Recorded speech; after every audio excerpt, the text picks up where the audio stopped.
Thank you so much for being here. Um, for those who don't know me, my name is Mark McGovern. I'm a Cambridge City Councilor.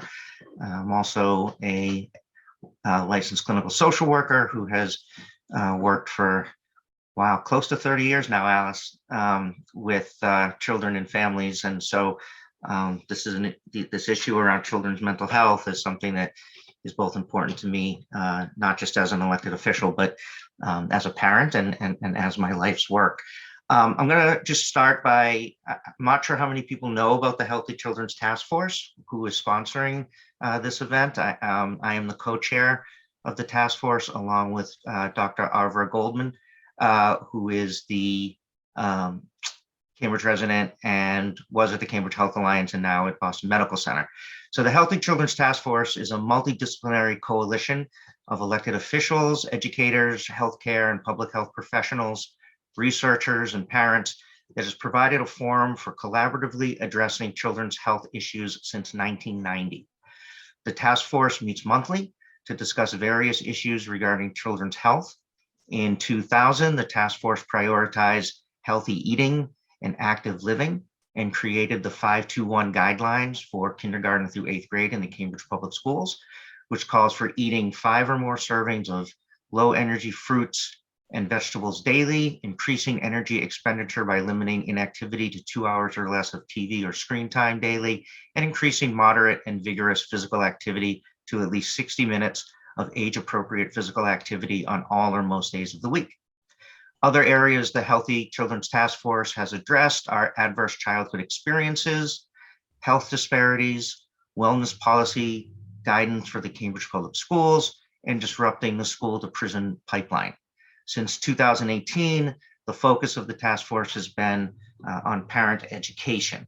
And so this is one webinar that we are doing. There will be other webinars offered throughout the year on different topics. In February, we will have a webinar discussing screen time and taking a look at the impacts of screen time on young people, and again, providing parents with some guidance and some tools to address issues around screen time and managing that for their kids. And there'll be other webinars throughout the year.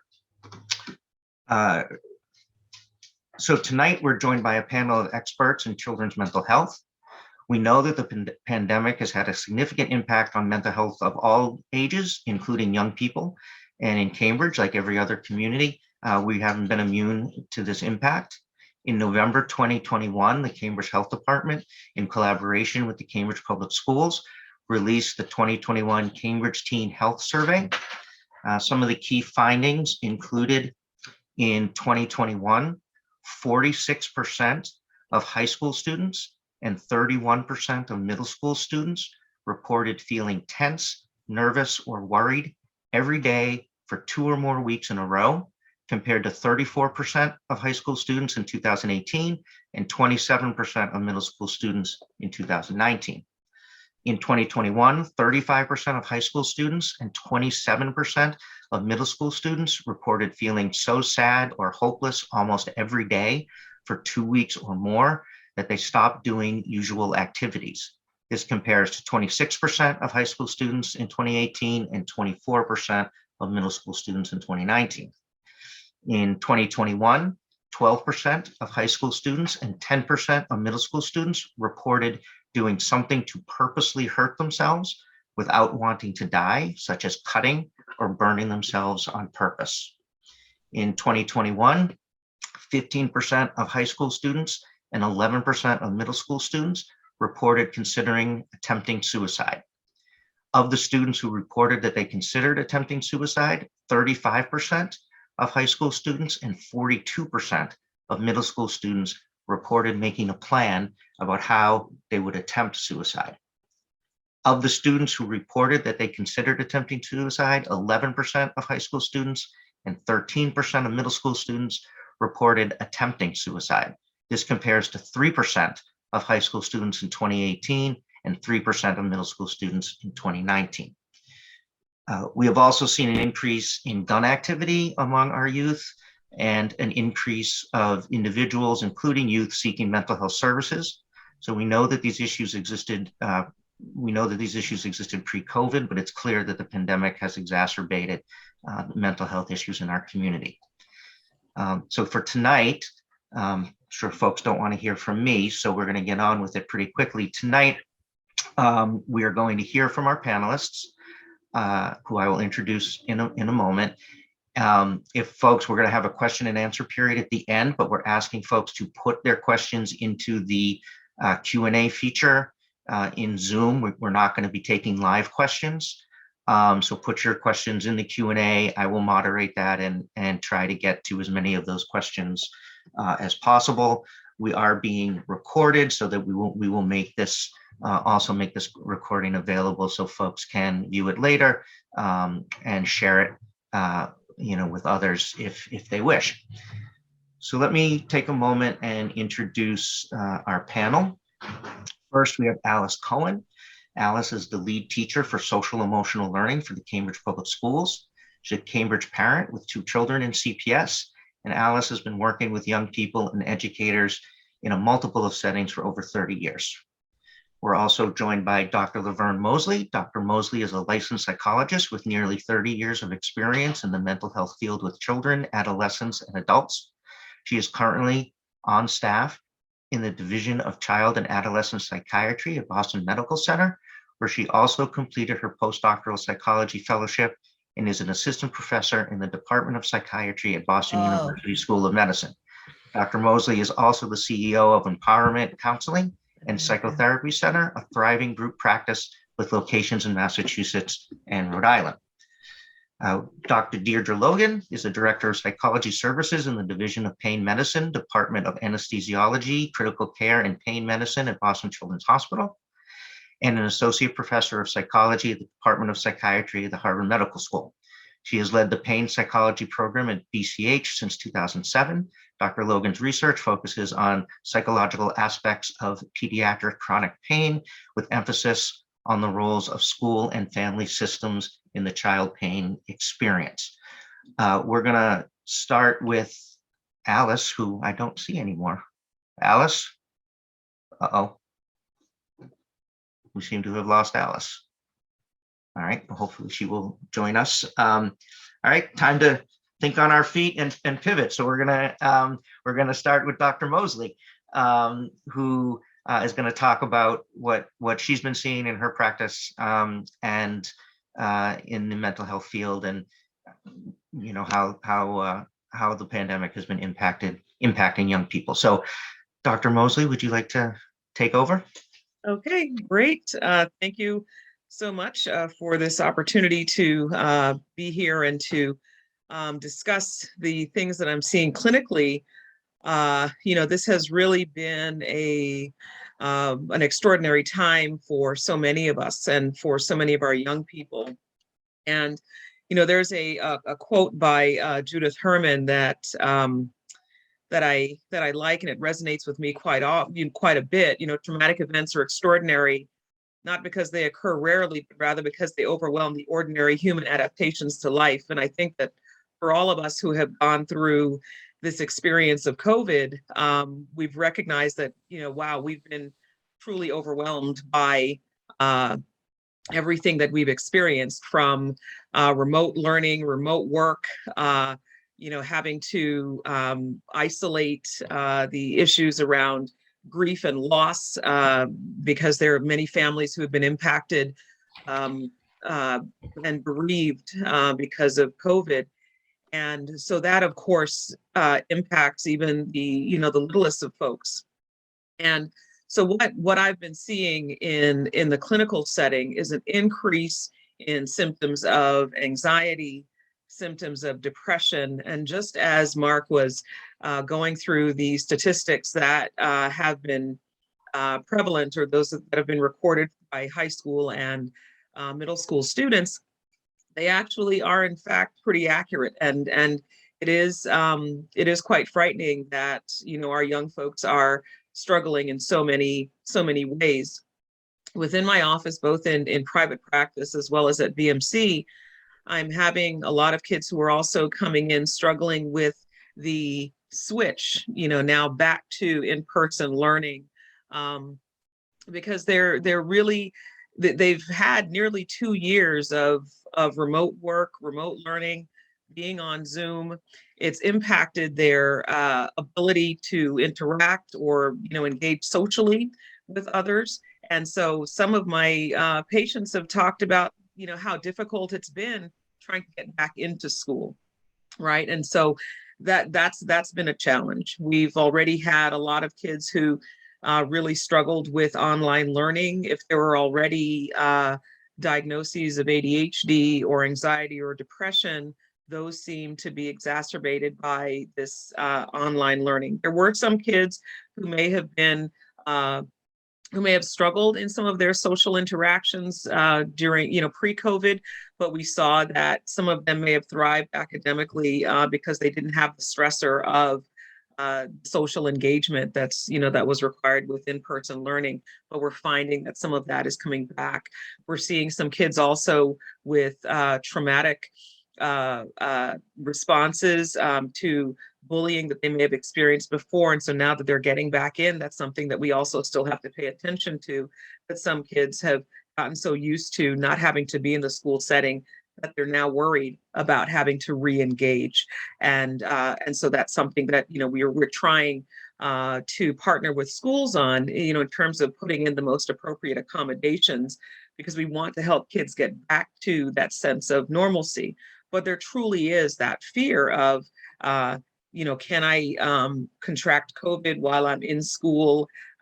Is it possible that I can still bring COVID home to my family if I'm in school? And so those things tend to increase some of those symptoms of anxiety for a lot of the kids that we're seeing. And especially those who may have experienced multiple family deaths.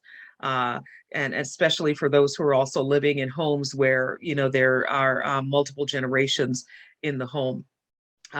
In terms of, additional stressors that kids have experienced from the adult side, if we think across the lifespan, we've had parents who have also struggled a lot in relationships. And so we've seen an increase in divorce or separation of parents, which has also impacted kids in a very negative way. And they've felt even more overwhelmed by the separation of their family and not knowing how to utilize their usual coping strategies to manage some of these issues. We've had kids who are reporting increased stress. They're trying to figure out ways to manage that.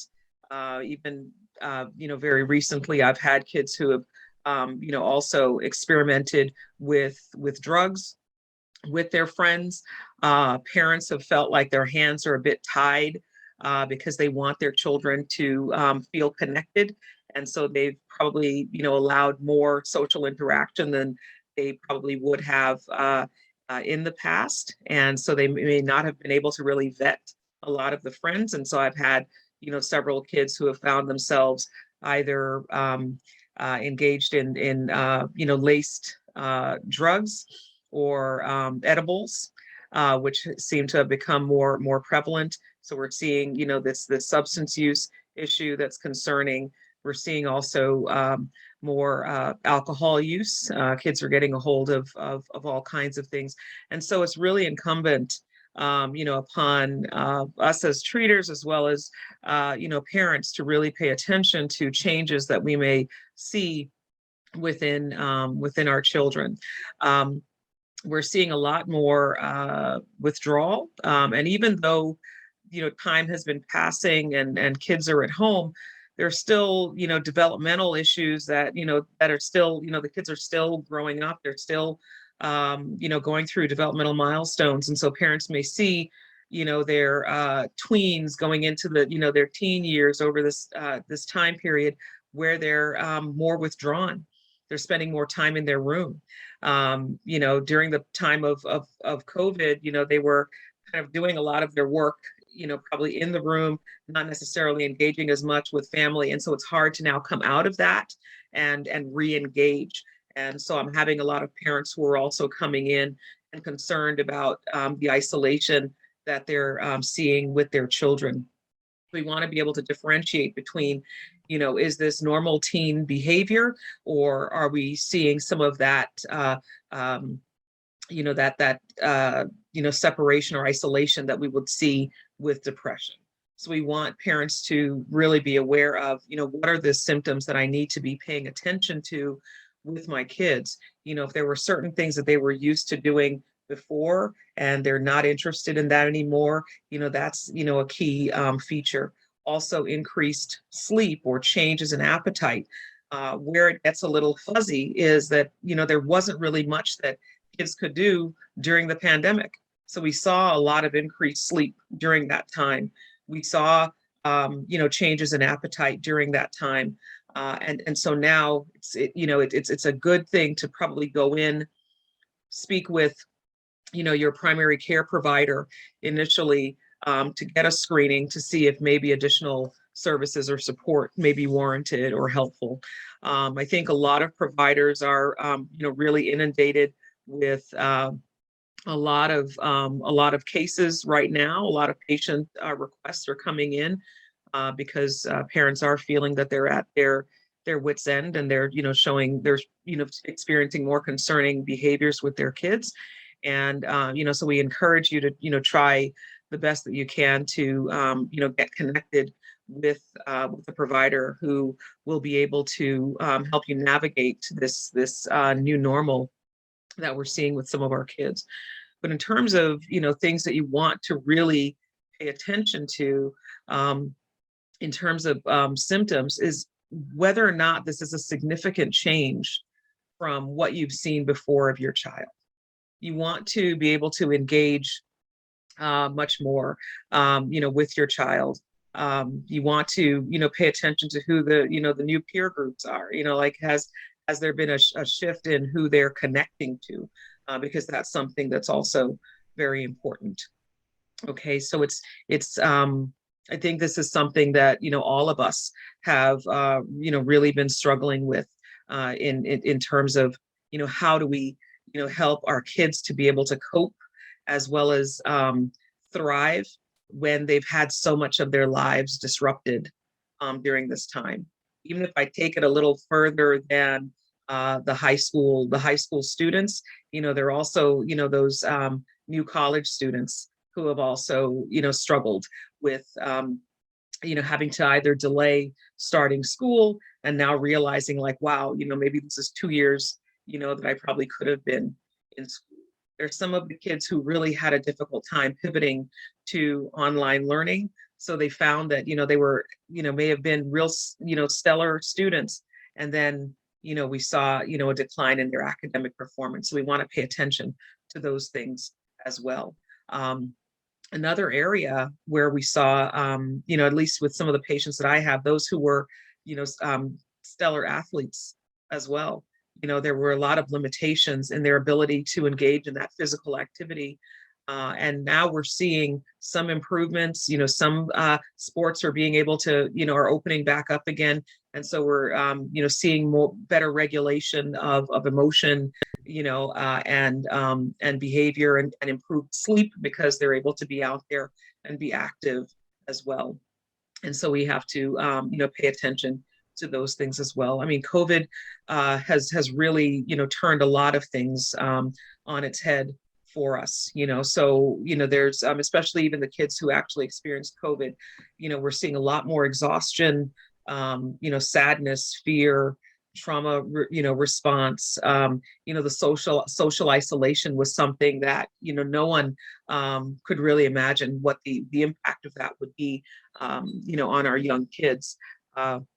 And so, it's not unusual that going through something like this would definitely, impact functioning. So, being mindful that, any kind of long-term exposure to stress, is going to worsen mental health. Okay. And just because kids are back, in schools doesn't necessarily mean that distress has been handled or mitigated. Thank you. I'm going to encourage people to put questions in the Q&A. I will probably ask them sort of towards the end after we hear from the panelists, but there is one question in there now that I think is probably important to answer as we go on. And the question is there a breakdown by age or developmental levels and how each group is managing? When we say kids, what does that term mean? So maybe just to give some, when you give your, when you do your piece, maybe, talk about, define that a little bit better so people know you're talking about, a 17-year-old or you're talking about a 7-year-old, and are there any differences? So Dr. Mosley, have you seen differences in terms of what kids by different age groups or developmental levels have been dealing with? Or So I would say that kids who are in elementary school seem to, they were pretty resilient, but it's tough for them to manage, all of what was required academically for them. I know that a lot of schools had made a lot of adjustments in terms of the weight or level of work that was going to be required. But in some ways, they may have been a little bit more oblivious to a lot of the things that were going on. I would say that in my practice, I saw a lot more struggle with the middle school kids when they were making that shift from elementary school going into middle school, because that's a pretty significant, time period and change. And so for those kids who had to, who were, making that move from elementary school into middle school, the expectations were, they struggled with, the expectations of learning new things, being in a new school setting, because many of them had to, moved into a new school setting. So they struggled with that, not being there in person to be able to meet new teachers and meet their peers in person. And during middle school years is a time when a lot of social emotional development is happening. And so those kids really struggled. So, and then when I think of the high schoolers, if they already had a group, if they already had their connections, some of those connections still remained. And so they were able to maintain those friendships. So in some ways, the high schoolers fared okay. Kids that I saw who really struggled on the academic part, which then created some struggles emotionally for them, were those students who had who were diagnosed with attention deficit hyperactivity disorder. Even though you would think that, okay, less distractions because you're there focusing on a screen every day, what I found was that they had a very difficult time managing the requirements of the academics, and they struggled more academically, which then disrupted relationships at home because parents were on them more, and they started to feel a lot more overwhelmed with work and more despondent with that change. College students were also struggling. So when we think about those who are making their shift from the end of high school going into college, they were, a lot of despondency was what I also saw. So across the lifespan, there was, when we think of kids from elementary school up until, freshman and sophomore year of college, everyone had some area that they were struggling in. thank you. We're now going to go to Alice Cohen, who's going to bring this a little bit more local, right, and talk about the Cambridge Public Schools and what we're seeing, in the public schools, and also what the schools are doing to help our young folks and their caregivers. So, Alice. Hi, sorry I missed my first opportunity. I was kicked off the internet, and I wasn't even saying anything inappropriate or anything. I was just booted. But anyway, now I'm back. Welcome, welcome, welcome. And thank you so much to people who are caregivers who took the time out to come and listen to us tonight. And I hope we make it worth your while. I want to thank you for continuing to provide attachment to your child while you're also undergoing all the stress of the disruption of this pandemic. So our brains have been hijacked a little bit by the experience we've had in the last 20 months. And so forgive me for being a little bit neurobiological for a few minutes, because it's going to help us understand where our kids are coming from and sometimes where we are coming from. So let's say this is the brain. And here on your wrist, that's the brain stem. And when you're born, your brain stem is fully functional. So there's no newborns at home worrying if their pancreas is working or not. So the second part of the brain is kind of back here. And it's a set of structures in the brain designed to kind of unpack and direct emotional sensation and store emotional memory. And then there's another part of the brain, this is a very primitive map, that is right back here, right behind your forehead, where we do our kind of higher order thinking and planning, and we have empathy, and we do sequencing and things like that. So the brain only grows through experience. There's no second graders home reading the how to solve the sharing of the blocks problem by Thursday. Everything happens because you're doing it.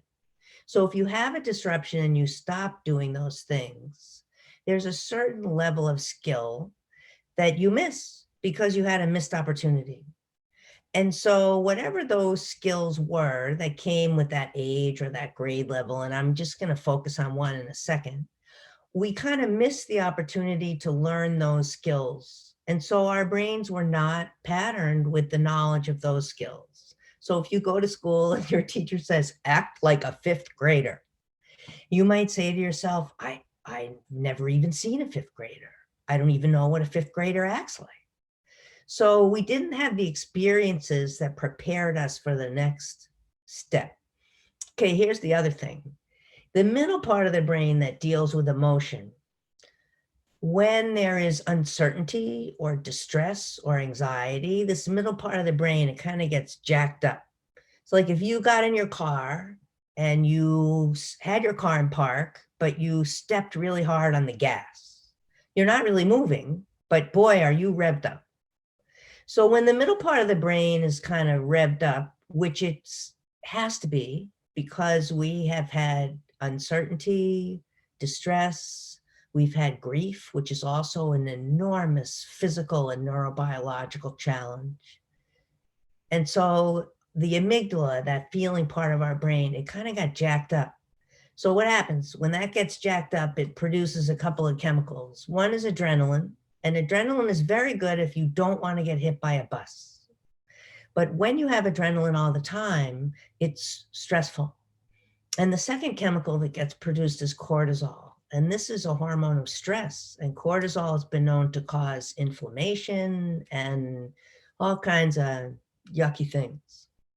So this part of our brain, when it's, getting revved up, it actually, in very young people, grows more cells because the brain is kind of a use it or lose it proposition.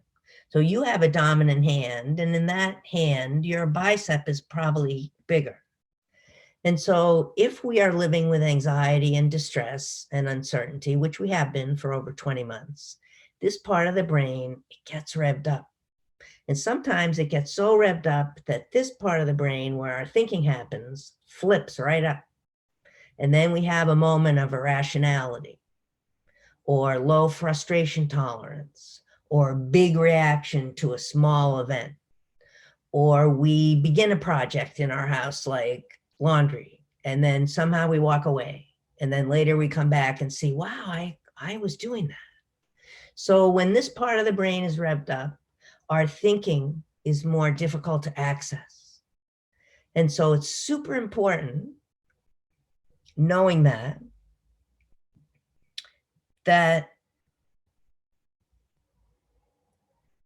anything that brings us connection right now helps the brain chill out.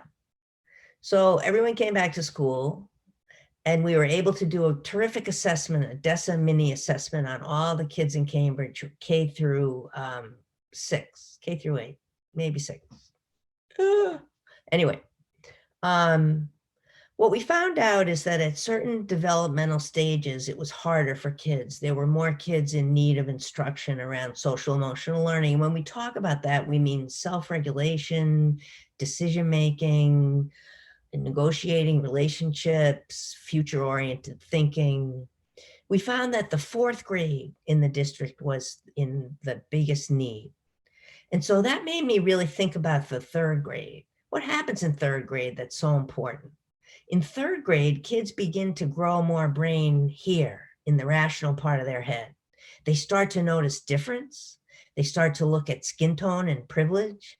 They start to think about themselves as what I'm going to be when I grow up. They have future-oriented thinking, big part of resilience.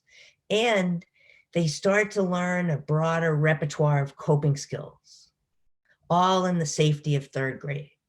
So now just drop everybody in fourth grade, where the academic challenges are significantly more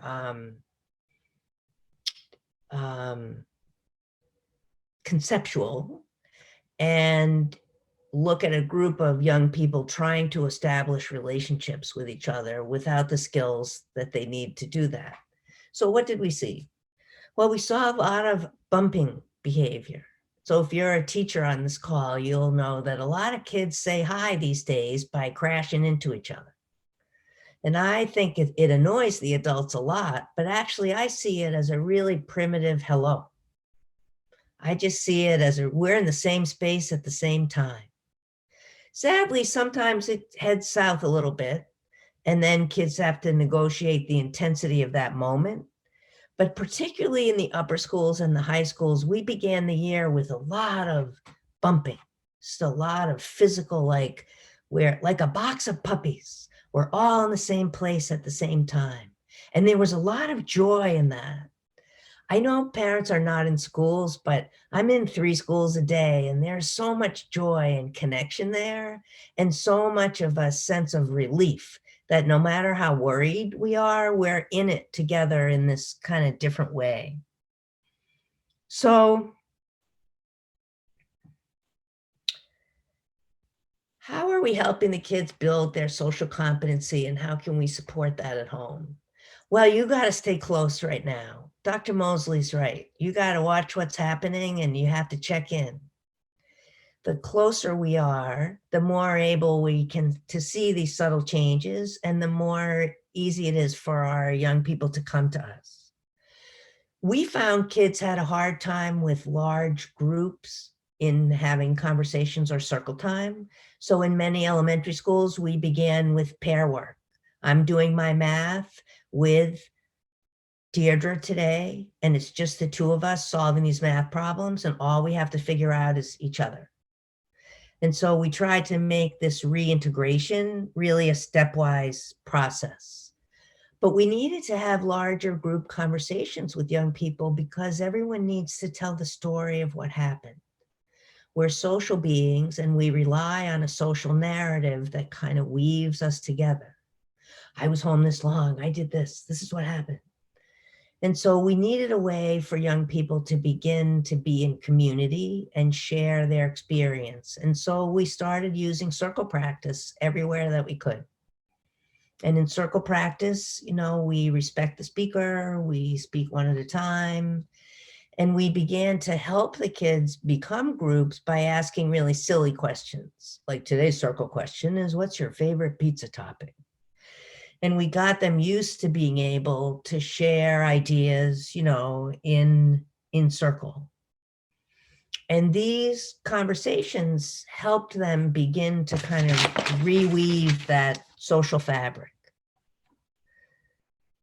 So at every stage, we're creating opportunities for interdependence, which means we're connected to one another and we belong in this community in multiple settings. Some in after school, some at school, some in faith-based communities. But we're also creating opportunities for our young people to be independent. And in that independence, the most important thing to me is that the opportunity for independence is not too scary for the young person to choose it, and that the return from independence includes getting to tell you the story of what happened, so that wherever your kid is going, they're going to be able to come back and tell you about it. And this is going to help them create their individual identity. And as they discover more and more about that identity, I like dance, I like fencing, I like reading. It creates new interdependences with like-minded people. And this is what we want for our kids to be in a social matrix that makes them feel a sense of belonging and connectedness and independence and freedom, but also that constant home base. If you think back to when your kids were very little, you could be on the playground with them and they'd be in the sandbox and all of a sudden they'd glance around like right at you. Like, are you there? Are you there? And you like wave. And they'd be like, oh, okay, that's my person. We have the same kinds of things happening now, but the wave is a little bit different. It's a little bit different. It's a little more like, go try that and then come tell me the story. So there's going to be bumps. We're going to argue sometimes. My rule is that anyone in a family can give anyone else a timeout at any moment, and they can take one themselves too. So we can always pivot and stand on our front porch and take a deep breath. We can always look out the window. And whatever is disrupting us, the reconnection will make us stronger. So now the last thing I'm going to tell you is probably going to annoy you. And that's going to be that in this time of really high stress, one of the antidotes to that is to try to practice gratitude. So when I say this across the district, like at schools and stuff, people are like, Cohen, gratitude, schmatitude. But I really believe that noticing things that we either haven't seen before or things that we can appreciate or enjoy really primes the brain to be in a more optimistic mindset.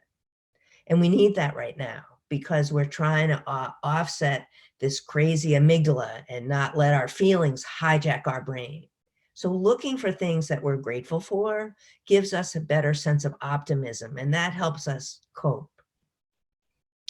Okay, that is my spiel. Thank you, Alice. We're now going to go to Deirdre, who is going to talk a little bit. And Deirdre, I have it set up. I think you wanted to share. You had some slides. So I do have some slides. I might pop on there as we talk.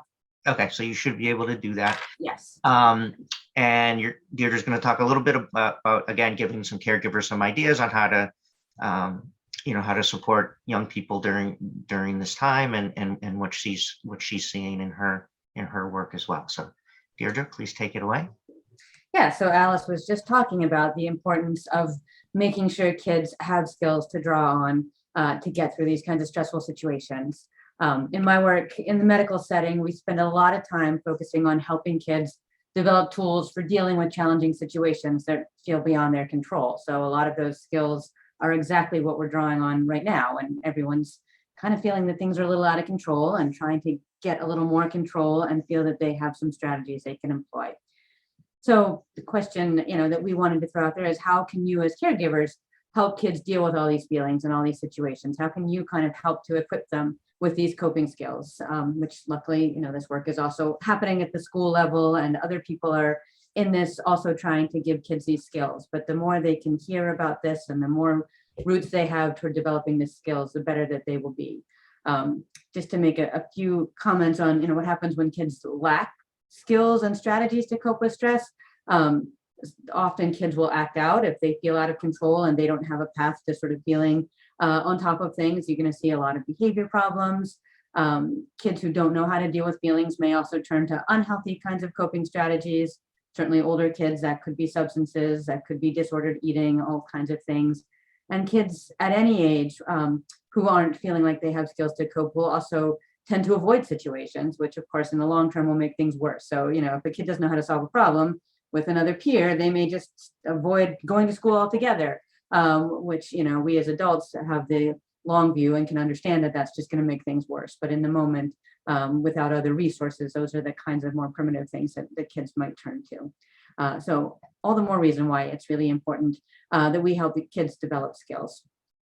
There's lots of ways of sort of dividing coping strategies into categories, but one of the common ones is to sort of think of them as emotion-focused coping skills and problem-solving or problem-focused coping skills. So now I'm going to do the slides because, I do that sort of thing.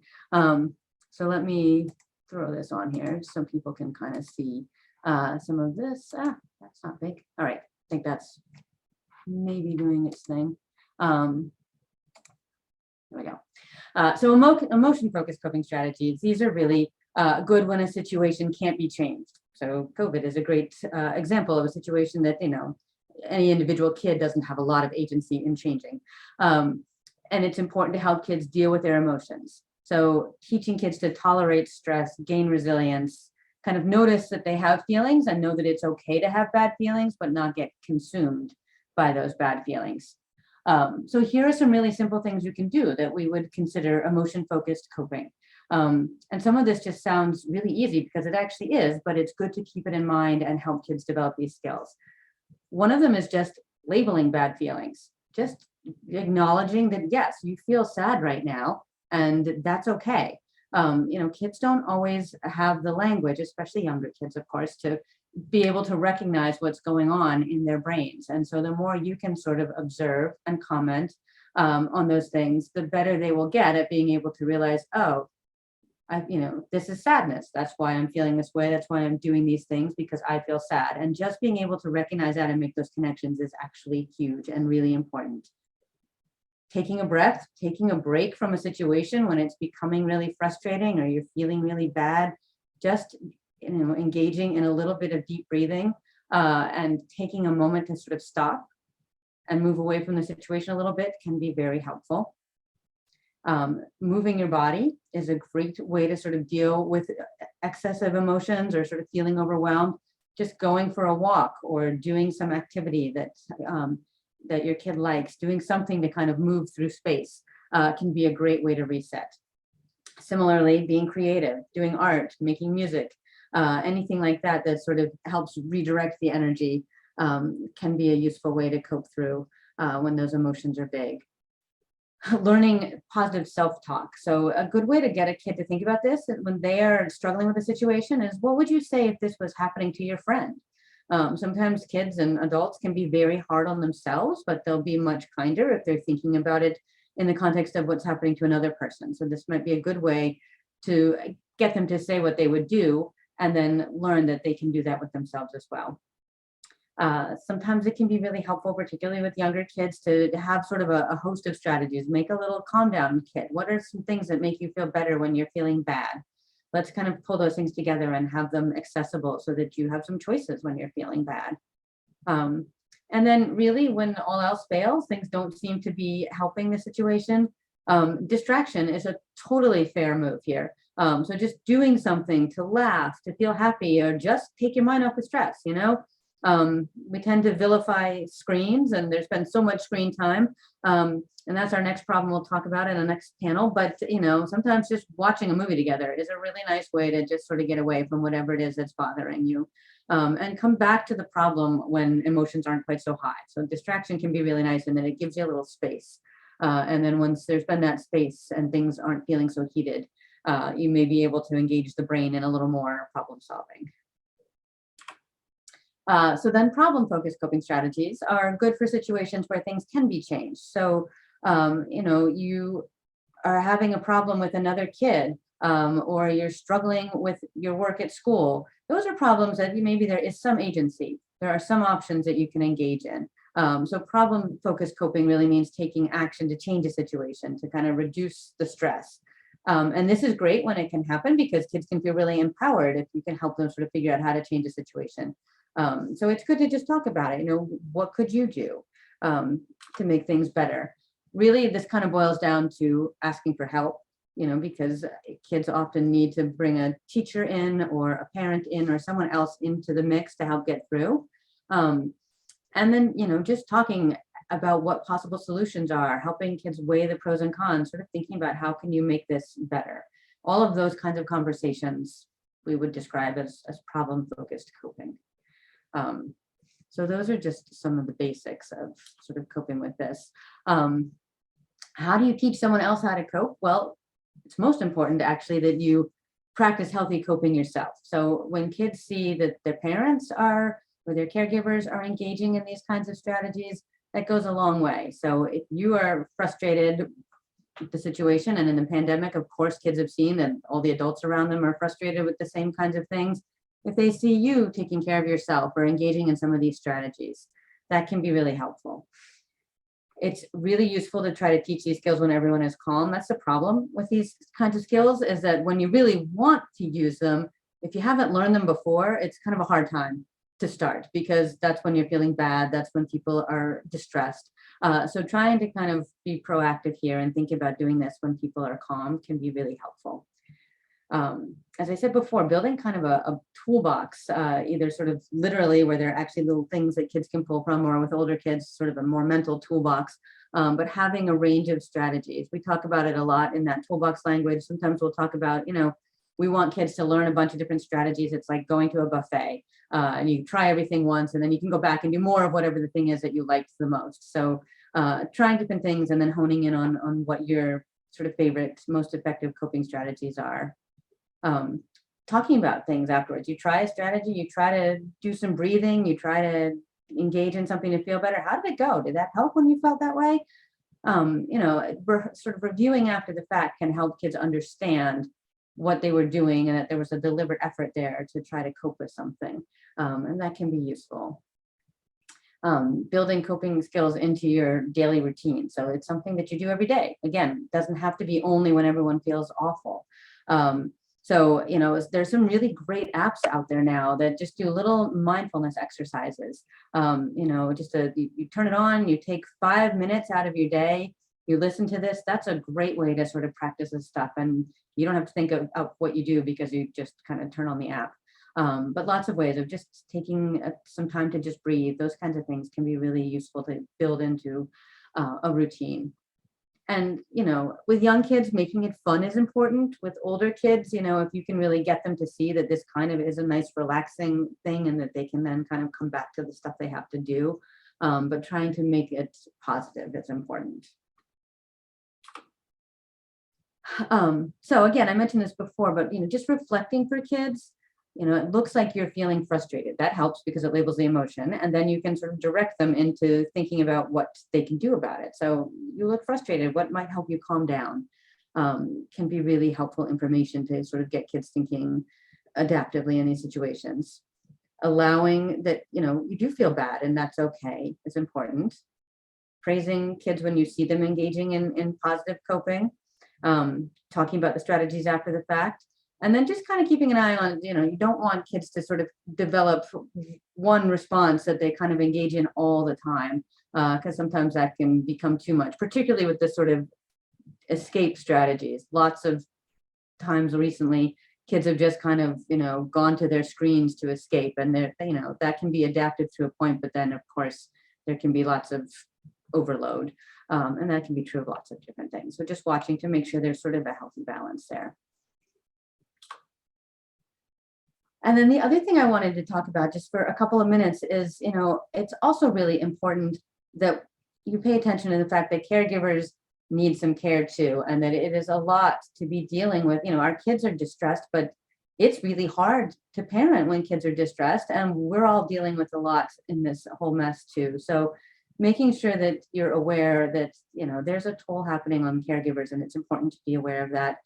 Mindful parenting can be a really nice approach, both to sort of taking stock of your own emotions and also sort of thinking about how you are in relation with your kids.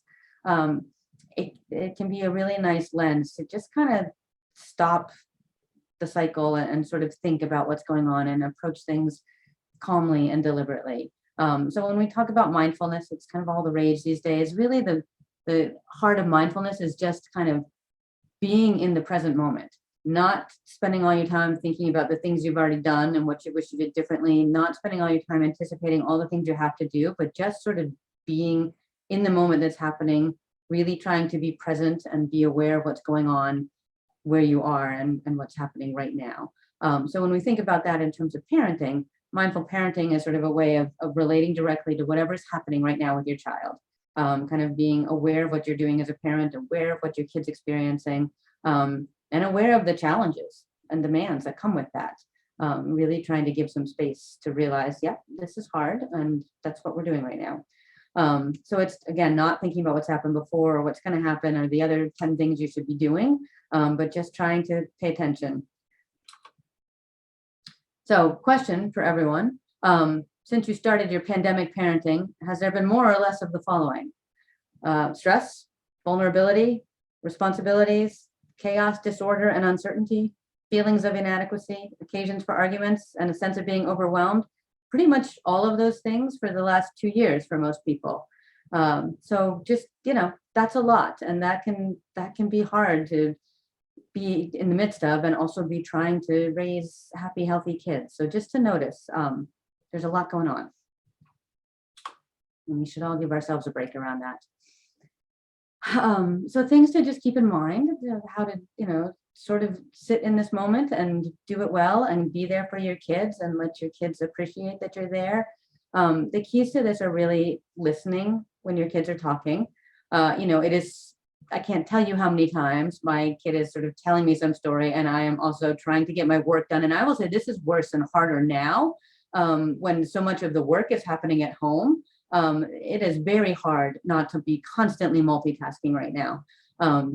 And there are times when that has to happen, but when you can do it, stop and just listen. And your kids really know. They really know. You think that you can sort of be half listening and half doing the other thing, but they absolutely know the difference.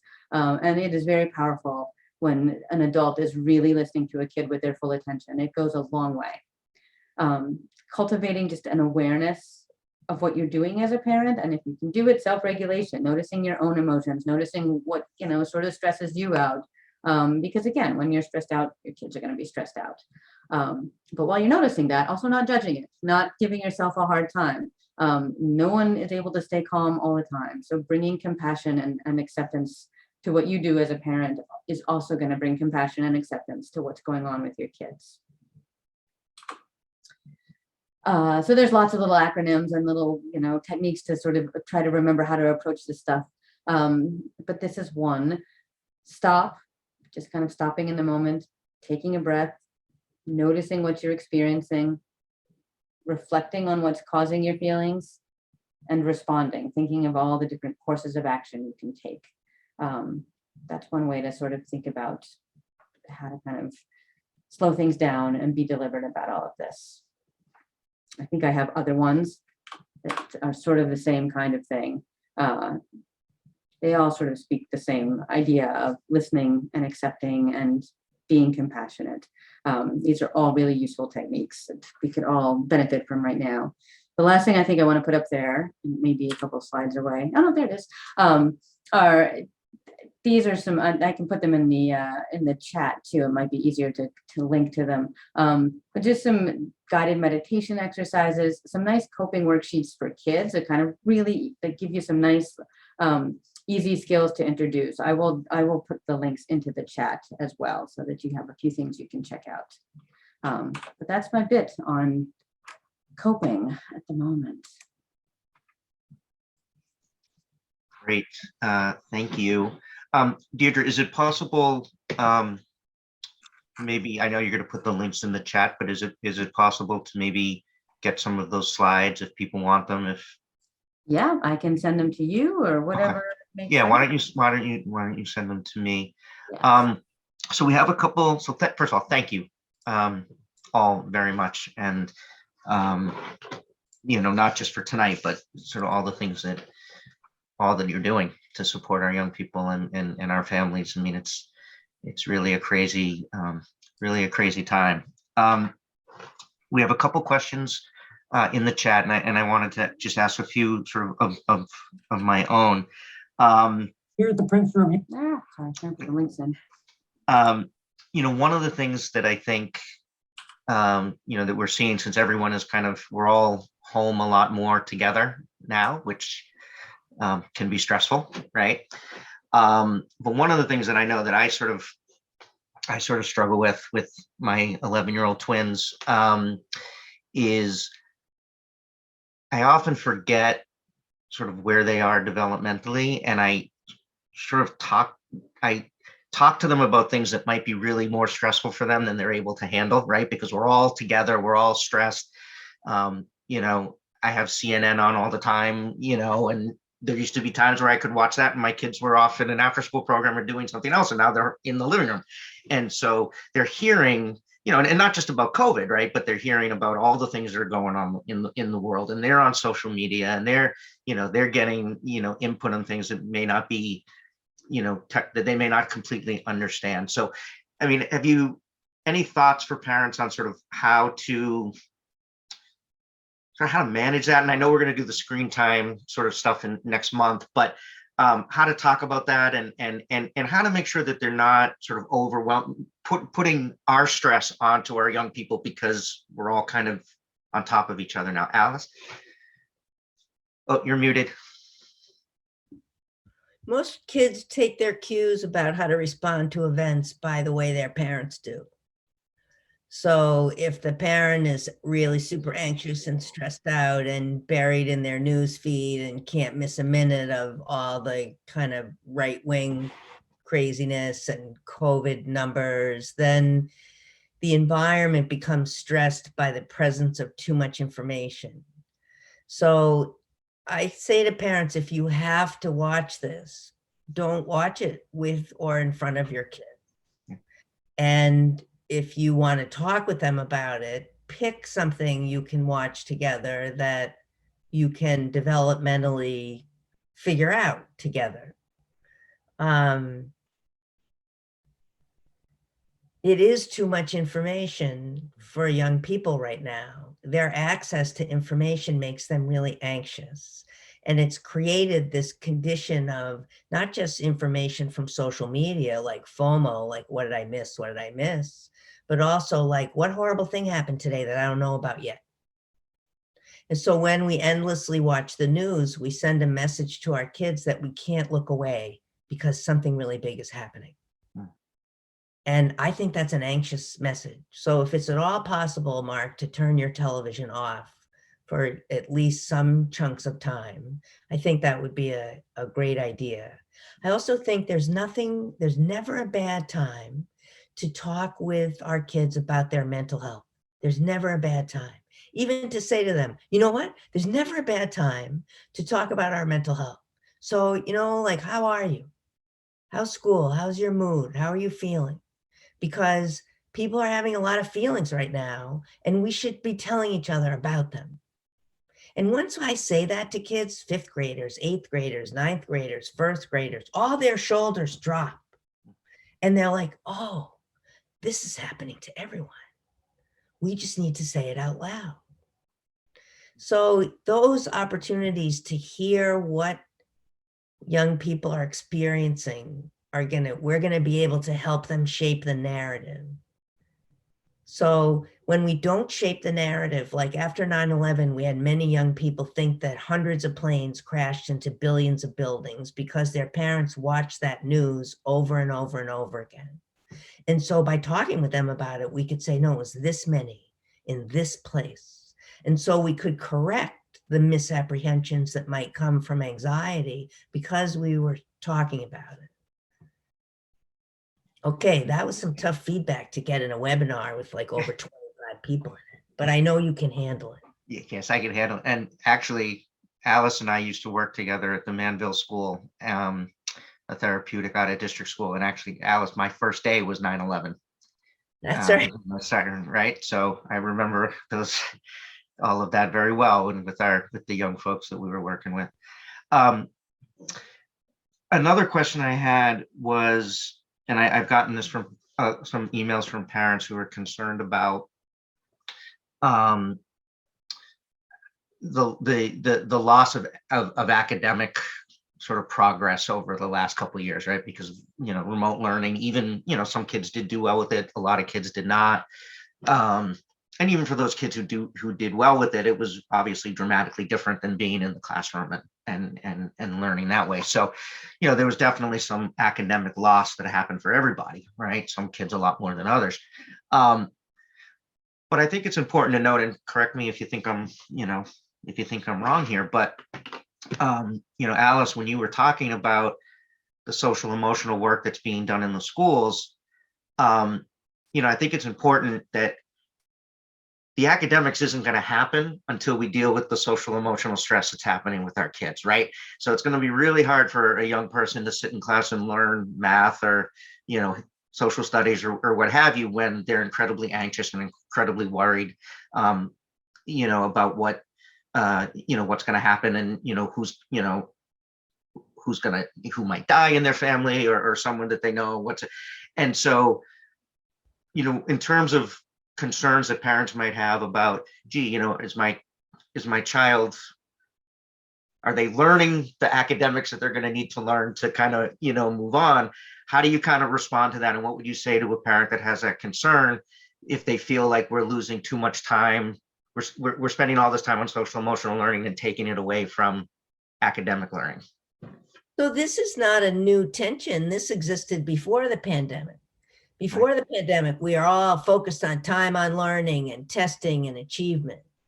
And we know that unless young people are ready to learn, they don't absorb information in a way that allows them to generalize it and feel confident about it and integrate it into their thinking.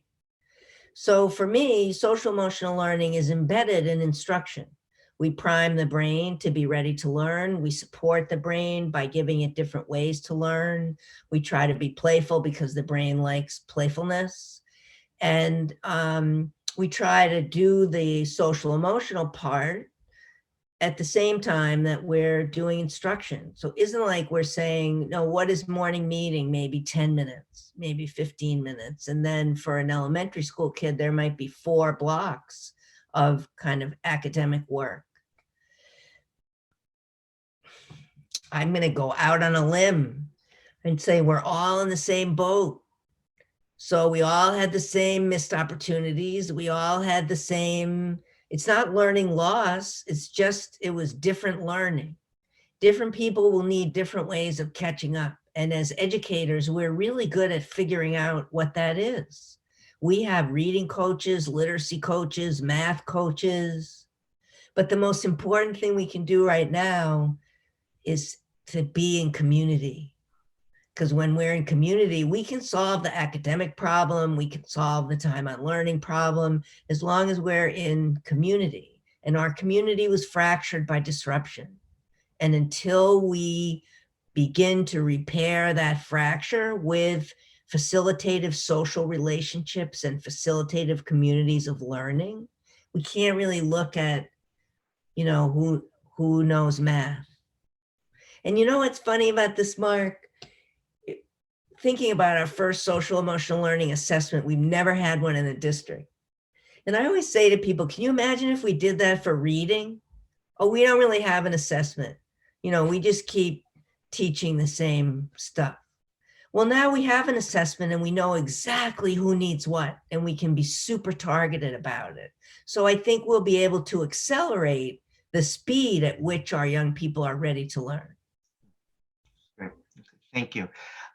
That sort of leads to one of the questions, I think a segue to one of the questions in the chat, and this for Dr. Mosley, anyone who wants to answer. And the question was really around, we're seeing larger waiting lists, for services. I know that we're, the Cambridge Health Alliance, we know has, tremendously long waiting lists that it's taking much longer to get the kids to see a therapist or a counselor.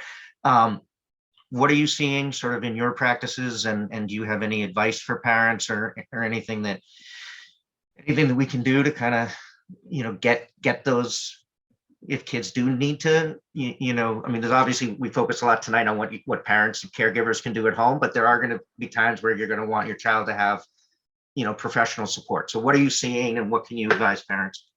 There are multiple things. My head is just kind of like swirling now, just even, after listening to Alice. And I mean, just before getting there, I wanted to, talk a little bit about this concept of resilience, right? And, we want to be able to, adapt. We've all gone through this very significant adversive experience, but one of the primary things that can help, so I just want to, echo what Alice has said, is that, we learn through social support, right? And so that's a very significant way of, helping our kids cope through this very adverse experience that we've had, right? So being able to enhance that social support is super important. But in terms of, other ways that parents can get support, yes, there are a lot of, local places that are really jam-packed. Even in my own practice, we're getting inundated with calls Even at BMC in our child and adolescent clinic, we're getting a lot of referrals. And in my role at BMC, I'm also, bringing in new interns for training. And so at least for the next intern year, we're going to have a lot more bodies to be able to see, to see kids that are in need. So we're working on that.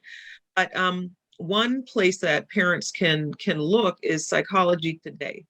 They can do a search on Psychology Today, and they can put in specifics in terms of disorders or diagnoses that they're wanting to get support for. So whether it's, depression or anxiety, or someone who sees children, or someone who, sees adolescents, you can put those search parameters in, and you may have a wider number of providers who would be able to, see you or see your family.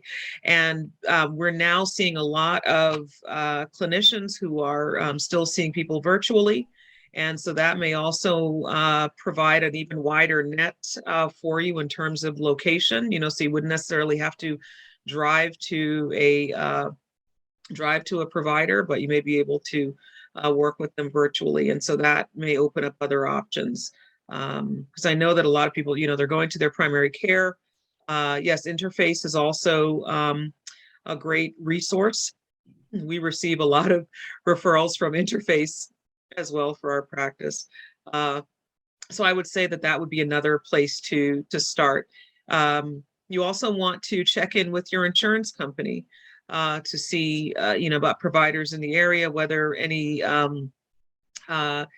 specific referrals are needed because of the type of insurance that you have. So you may want to connect with your insurance company too for some recommendations. Thank you. I would just add, put yourself on a bunch of wait lists and keep calling those places. Lots of therapists and agencies are overwhelmed, but if you can kind of hang with it and be persistent, hopefully things open up a little. All right, thank you. Let's see. Another question, and this came up. I think all three of you, talked about it. Is really that the caregivers are also going through quite a bit, right? We as adults are dealing with a lot, and this has been really hard on adults as well. So, do you have any thoughts around, or any recommendations around, any kind of support groups, or things that parents could look for to kind of create communities with other parents that may be struggling and may be able to help each other? Do you know any of those resources? And and Alice, if we don't have those sort of in the schools, is that something we should be thinking about? Is how do we bring some caregivers together? There's a virtual district-wide support group that meets weekly. And then there are school advisory committees or parent advisory committees that meet monthly and figure out what they want to be. I just met with the one from Tobin last night, figure out what they want to be doing to provide more support for families and what kind of information families need. So I think from the school point of view, there are some opportunities. Anything for Dr. Mosley, Dr. Deirdre, anything that you're seeing or that you might be able to suggest to parents to get some support?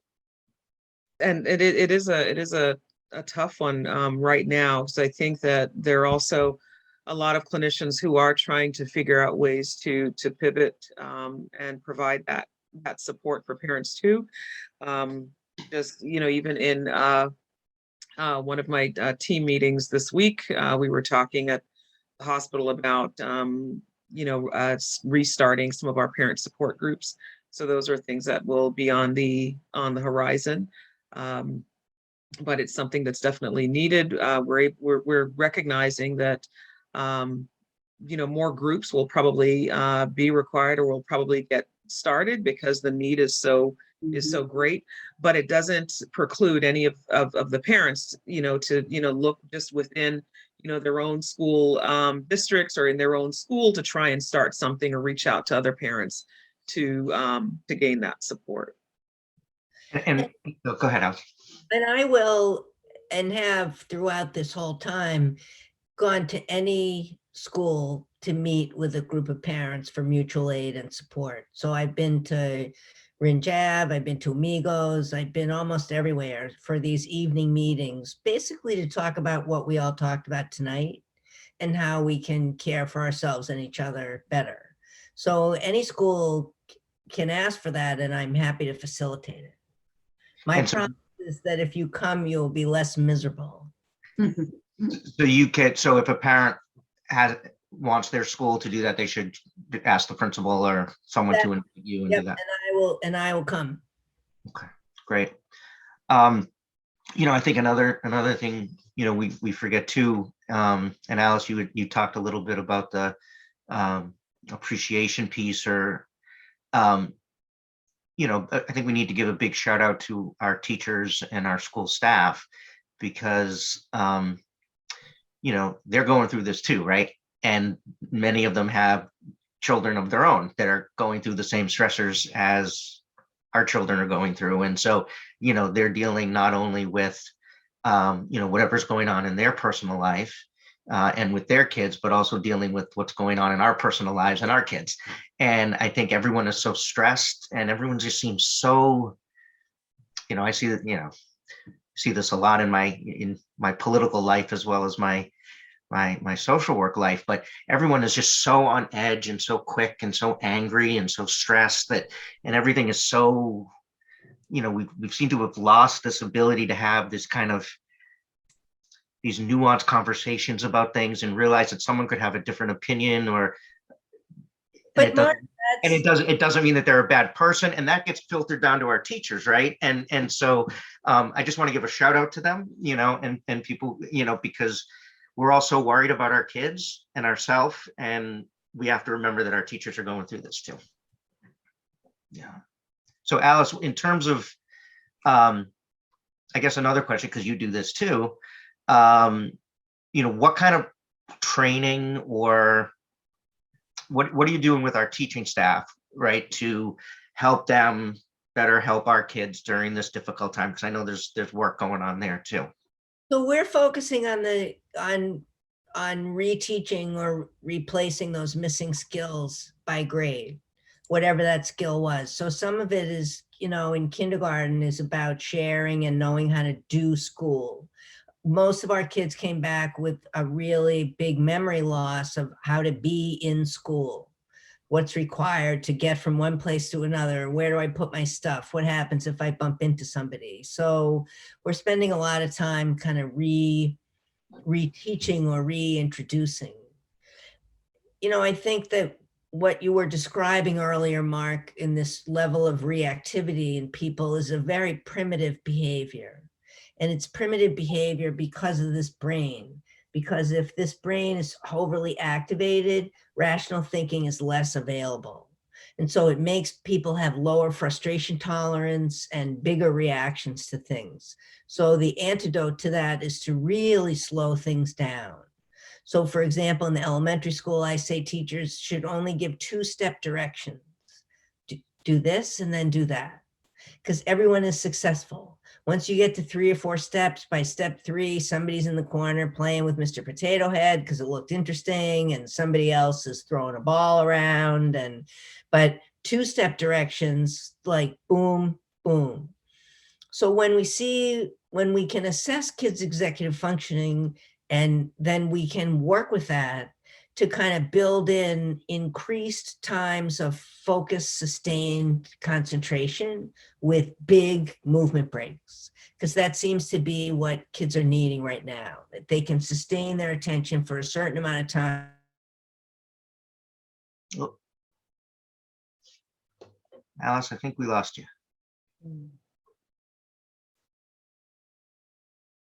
Okay. Dr. Mosley? Yes, I saw a question in the chat looking for minority clinicians. There are several sites, and even if you do a search in Psychology Today, you can specify that you're looking for a clinician of color. There's also another website that you can look through called Therapy for Black Girls, as well as Therapy for Black Men.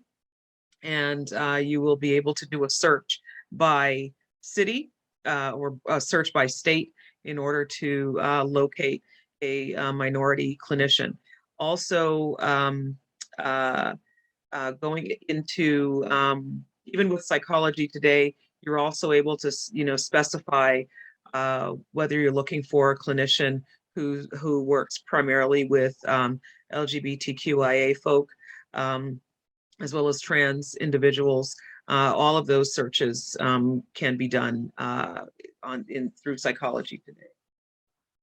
Thank you. I know some folks seem to be using the chat now to ask some questions, but if folks could if you have any other questions to put in the Q&A section, we still have about 10 more minutes. And if folks have questions, I'll talk a little bit about some next steps. Deirdre, one of the things that that I found helpful with some young people that I've worked with, I can think of. Welcome back, Alice. Actually, it was a young person that I was working with when I was at the Manville School, and this young person had, things were pretty stressful for him at home, and the messages that he was getting from his mom at home was really about how a lot of negative messaging, right? He wasn't a good student, he wasn't this, he wasn't that, and so his sense of himself was really negative. And actually, I think Alice, you might have given me this advice. One of the things that we did was we created a list. So he and I created a list of all these things that he does well. And we talked to his teachers and we said, what does this young man, do well? And, what positive things that you said. We really created this list of really positive things about himself. And I had him read it multiple times a day. And like to the point of, he started off reading it kind of sheepishly, and then it was stand up on the table and yell it, out loud. And anytime he had a negative thought about himself, his teachers would make him step outside the classroom and he had to read this list of all these positive things. And what we found over time is the narrative in his head started to change. So when you said to him, tell me about yourself, it wasn't, I'm a terrible student, I'm an awful kid, I'm all these things, that these are the messages he was getting. But it was now he had a new narrative. I'm great at video games, I'm this, I'm that, I'm, whatever it was. And we really started to see sort of him thinking differently about himself, and sort of that little voice that we all have in our head was now giving him a different message. Sort of more cognitive behavioral kind of stuff. So any tools like in that kind of thing that you could sort of give to parents to maybe help their kids to kind of, again, sort of just, again, shift that thinking a little bit, right? Instead of thinking of everything as, like Alice said, what's the next bad thing that's going to happen, but shift that thinking just a little bit so that the narrative is different, and that sort of changes the way we think and the way we feel. And so I don't know if any of you want to take a stab at that.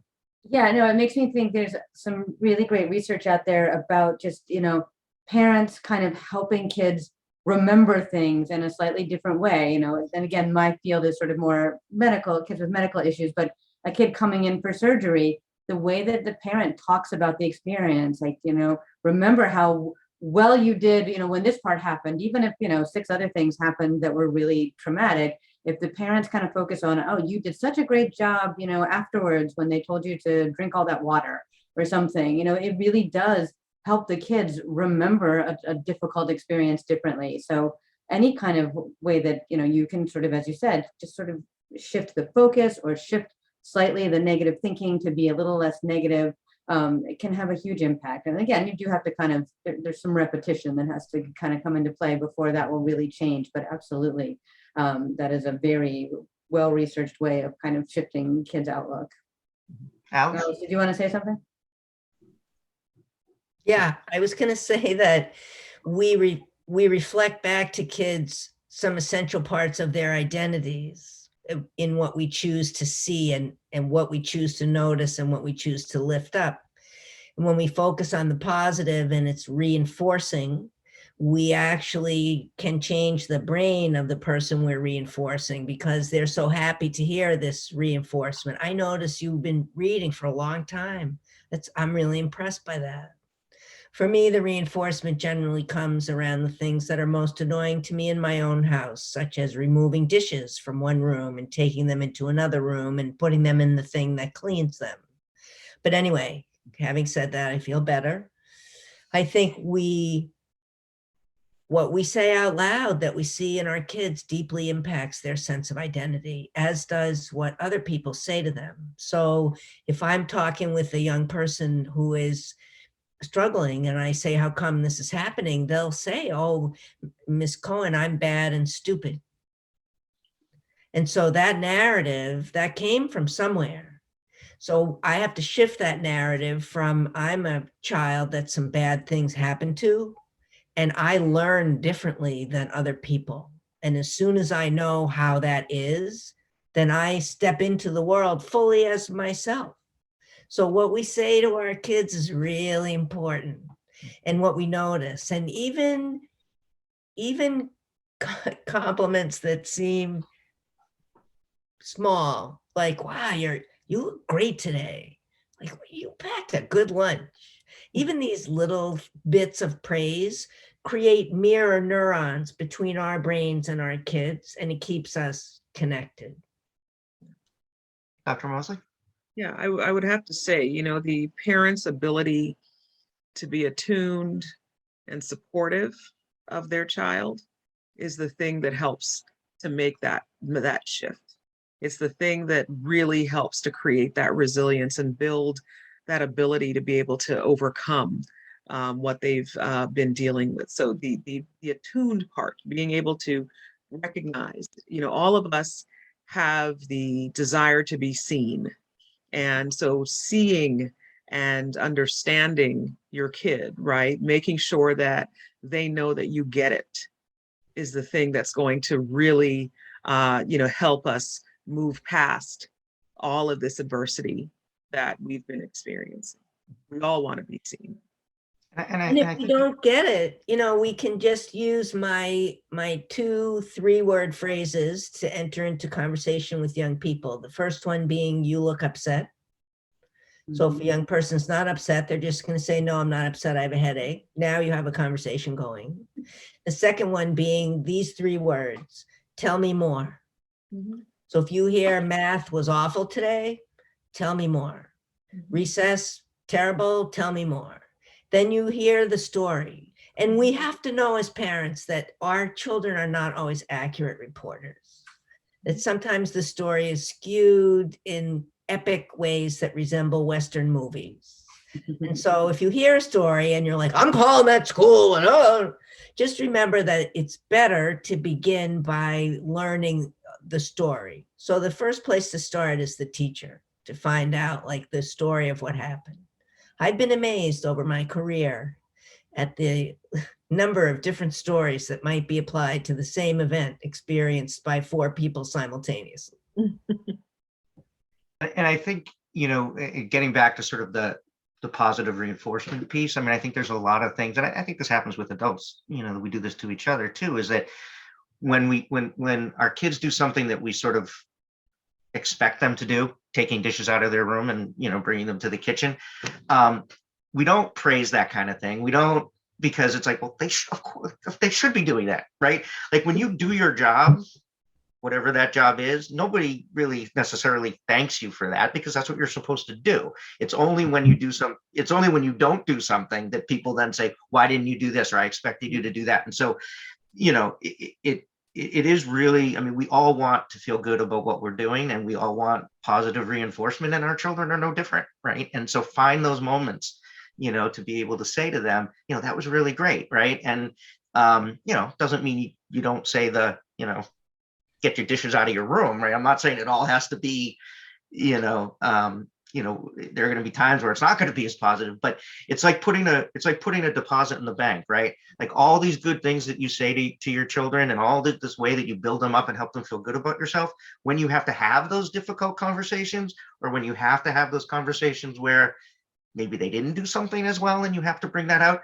They've got, you're taking a little withdrawal from all of that positive bank account, right? And that really, you know, it really helps build up their self-esteem so that they can hear some of the things that maybe aren't as positive and not feel so terrible about themselves. We are coming up on time. Thank you all so much. I hope, thank you all for joining us. I hope you found this informative and helpful. I just put my email in the chat. It's mmcgovern@cambridgema.gov. So if you want the slides or you want to get the link to the recording, just drop me an email. I will get that to you. I'll also share that out on social media. I want to give a plug and a thank you to Find It Cambridge. For folks who don't know, finditcambridge.org is a great resource for folks to take a look at all kinds of things from birth to seniors around different types of activities and supports and ways in which you can get involved in a whole bunch of things. Finditcambridge.org. In terms of some next steps, back in November, I sponsored a policy order on the council to have a roundtable with the school department to talk about the teen health survey that I referenced in the beginning, and to really look at some of that data and talk more about sort of what we're doing to as a city, as well as a school department, to help our families and our young people. So that is in the process of being scheduled. So look for that.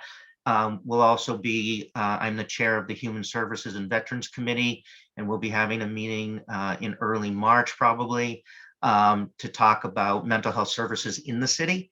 We'll have the Cambridge Health Alliance, Riverside, the Guidance Center, the school department, all the different sort of major providers of mental health services in the city to talk about what obstacles and what hurdles they're having and able to provide services, and is there a way that the city can be more helpful to you know, expand those supports and be able to help more people. So take a look for that. In February, the Healthy Children's Task Force will be having a webinar like this on screen time. That'll be, we have a Facebook page, it'll be in Find It Cambridge. I'll have it out through social media and we'll share that out. So please take a look for that and join us for that as well. And I think that's about it. So thank you all so much for being here tonight and for all the work that you do. I hope folks found it informative. And again, let's all be in community with all this. And we're all going through a lot, and we need to be there for each other and for our kids. So thank you very much. And we're done.